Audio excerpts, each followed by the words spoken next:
Namaste and Jai Hind, ladies and gentlemen. 75 years of our independence.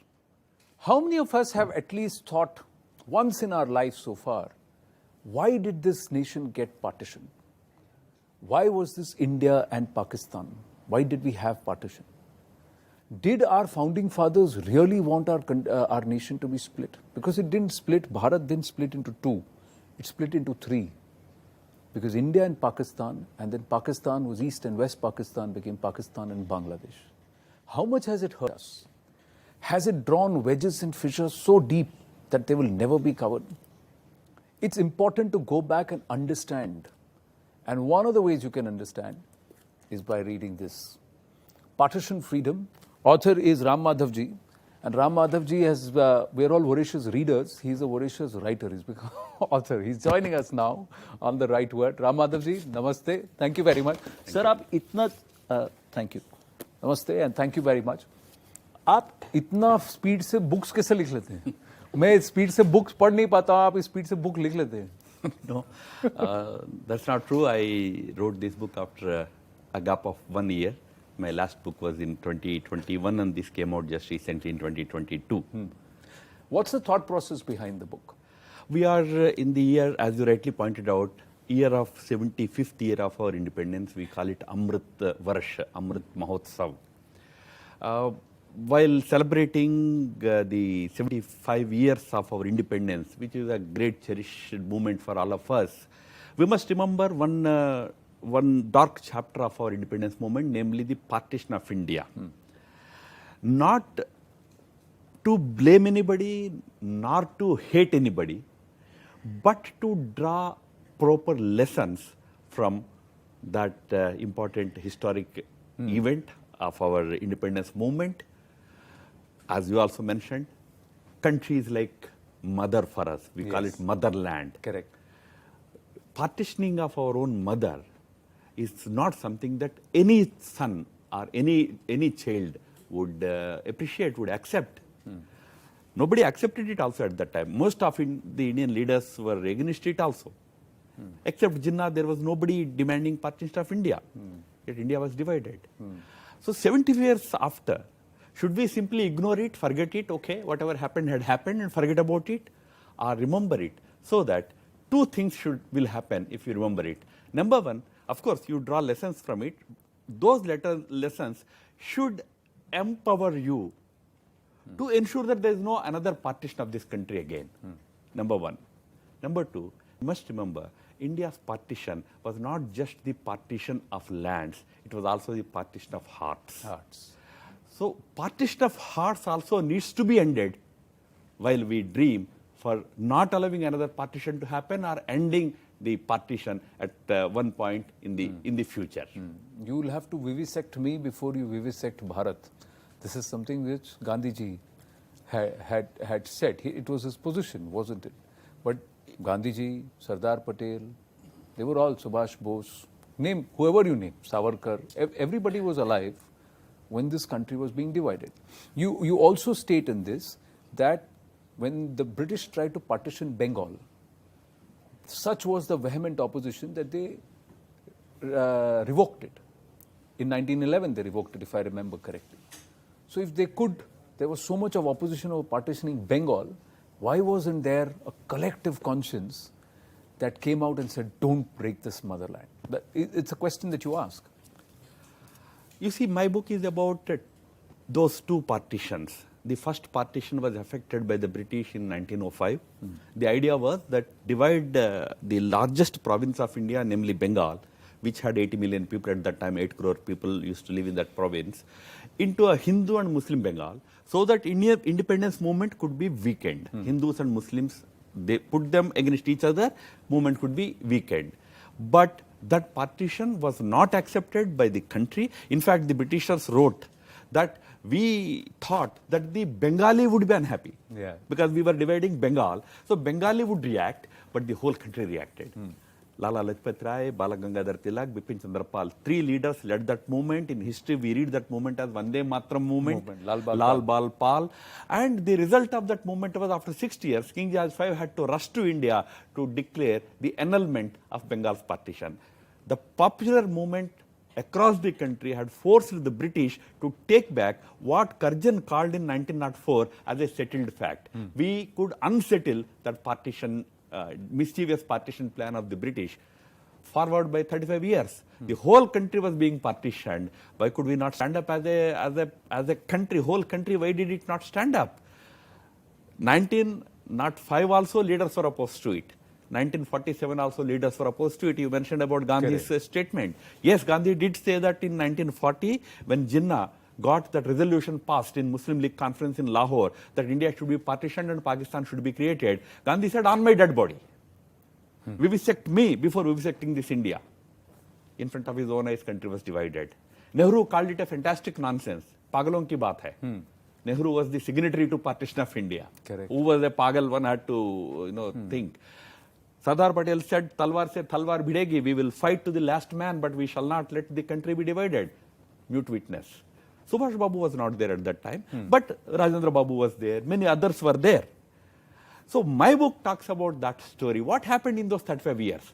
That 35 years back, you could prevent the partition of one province. 35 years later, whole country was divided. You were a helpless, mute witness to it, just accepted it. I have not come to that part in this book, I'll be honest, but I'm going to hazard a guess based on my limited understanding. Did the number of riots between Hindus and Muslims between 1915 and 1940 change the whole story on ground within society? You see, there was only one party that was demanding partition of India, that was Muslim League. Now, Muslim League earlier was ready to work with Congress because Congress was ready to make a lot of compromises. So on those basis of those compromises, Muslim League was ready to work with Congress until 1930s. But after Jinnah returned in 1935, it was clear that Jinnah would settle for nothing short of partition of India. But remember, Jinnah did not have the popular support even in Muslim provinces of India. There were 4 Muslim provinces. In 1937, when first provincial elections were held, not even a single province supported Jinnah. Everywhere he was defeated. He was so heartbroken. 1945, the second election happened. In that election also, in no single province did Muslim League have full majority. In one province, it had simple just majority. In another, it had to get support from others. But in 2 big provinces, namely, Northwest Frontier province and Bengal, Muslim League did not have popular support. What does it indicate? What did it indicate? Even Muslims of India at that time fully were not behind Jinnah. But what happened was, Jinnah decided that no more constitutional means. If we try to elections popular support, I will never get my Pakistan, so go for direct action. He then launched massive violence across the country in 1946. That was when the Indian society failed to stand up, Indian leaders failed to stand up. In fact, Jawaharlal Nehru, after 10, 12 years after India's independence, in one interview confesses that yes, we could have stood up, but we became too old and too tired of this fellow, Jinnah, that we decided we can no longer tolerate this fellow, better to give his part to him. No, but how can one fellow decide that a country can be partitioned, Ram Madhavji, unless that there was, you take the example of Northwest Frontier Province and Bengal, but most of the idea of or the seeds of partition were sown in Uttar Pradesh, Aligarh Muslim University, Sir Syed Ahmad Khan, and most of the people who voted were in all the other riyasats of India. The Muslim League did win nearly 400 plus seats in the Constituent Assembly, and they won it across the length and breadth of the country. So was there perhaps a group which was spread across the rest of Bharat, not in the Muslim dominated regions, which wanted to break away, or which agreed with Jinnah? That was the travesty of India's partition, you know. Those who supported partition remained in India. Those who did not want partition became Pakistan. You know, for example, I gave you the example of Northwest Frontier Province. My book deals at length about it. Khan Abdul Ghaffar Khan always stood by Gandhi. He used to be called Frontier Gandhi. And he always supported Congress. Correct. But Congress finally, without consulting him, while he was the leader of NWFP, elected leader of NWFP, his brother, They were not consulted. That province was given away to Jinnah. He comes back to Congress session in Delhi in July 1947 and sobs, cries on the dais. Uncontrollably, he sobs. So uncontrollable that Gandhi had to get up, go, hold him in his, embrace him and take him away from the mic. Khan Abdul Ghaffar Khan says, who will trust Congress anymore? Correct. We trusted you, now you threw us to the wolves. Those who did not want became Pakistan. Pakistan. Those who probably supported could not go from here to Pakistan. Correct. Because it involved leaving everything behind and going to another country. So it was a very, very tragic, it's actually a travesty, which is the reality. I discussed those aspects also in this book. See, partition story, just as it's about two partitions, it's also about two leaders, you must remember. One was Jinnah, the other was Gandhi. Gandhi. They're not two equals. Gandhi was a much taller leader than Jinnah. But it was these two people whose politics or whose actions had finally resulted in the partition. Was it also because the British decided to give the narrative in the hands of those who they thought were more amenable or controllable? Although ahimsa and this kind of politics was not what won our freedom. You talk about the fact that there were disparate struggles and there were huge other influences too, which Clement Attlee also has mentioned. That is true. British were the foreign colonizers of our country. Why should we expect that they would be very benevolent to us? They had their own plans, they had their own machinations. They wanted freedom movement to be weak. They did everything possible to weaken India's unity. It was they who tried to give Muslims separate electorates. It was they who tried to win away Maharajas in the round table. Yeah. They didn't just call Congress and Muslim League. They also called Maharajas as a separate group. They also, of course, tried to separate the scheduled castes from the rest of the Indian society. So British did their best to create fissures in our society. But my point is, what were we doing? What were we doing? How were we responding? There, I think, of course, history has no ifs and buts, but still I would say we had faltered at many places. I discussed those faltered periods in my book. You are right. The last phase of the freedom movement was the most tragic phase. Especially between 1940 or 41, 42 to 47. After 40s, Gandhi realizes that his whole effort of pleasing the Muslim League was not working. Then he says, let Hindu-Muslim unity wait. Let my country remain united.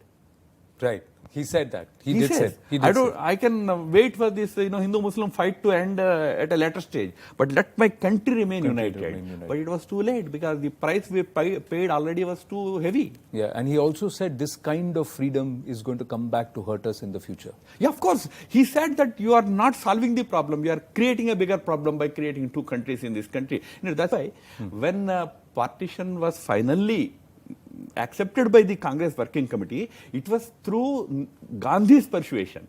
Otherwise, people were ready to pounce on Nehru and Patel, right, the Congress leaders. Gandhi intervenes and pacifies them, says our leaders were mature leaders, senior leaders. They had spent their whole life in this movement. Let us accept what the decision they took. You are right. It was taken by 2-3 senior leaders. Yes.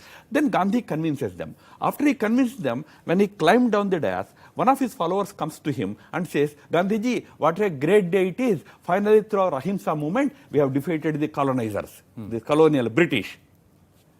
Gandhi replies, yes, we defeated the colonizers, but we also defeated the general. General. Meaning himself. I am also defeated because I never wanted India to be partitioned. So it's a very, very poignant story. True. That's why I said my intention was not to blame it on somebody. Okay, many people blame Gandhi for it. Gandhi had his responsibility, but so were others. So were others, absolutely. And are we split beyond the fact or torn in our hearts that perhaps we are looking at an impending partition, or is there still time for repair to ensure that whatever Bharat remains Akhand? Well, that you got to read the book to find out. I'm going to leave it just there. Ram Madhavji, thank you very much for your time. Always a pleasure speaking with you. Thank you.